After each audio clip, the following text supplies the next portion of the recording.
Welcome to this DelftStack tutorial video. In today's tutorial, we will learn how to edit Strava distance.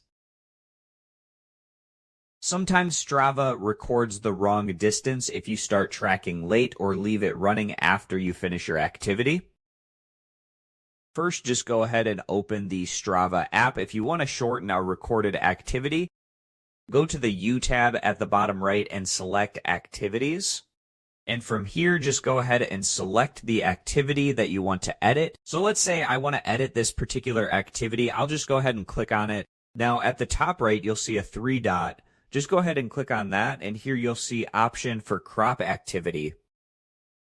Just go ahead and click on crop activity and you will see start time and end time. So basically this green slider is for start time. And when I shorten it just like so, you will see in the map, the distance has been shortened. And if you want to edit the end time, just go ahead and drag the check mark just like so.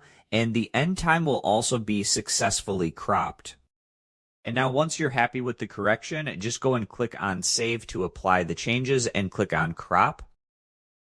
After that, just go and click on OK. If you want to increase your distance, Strava does not allow direct editing of distance. However, you can add a manual activity to do that.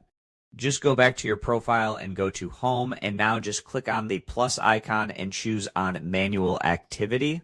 And here, enter the missing time and distance manually and save it to your profile. And that's it. We just learned how to edit Strava distance by copying an activity or adding a manual activity when distance is missing.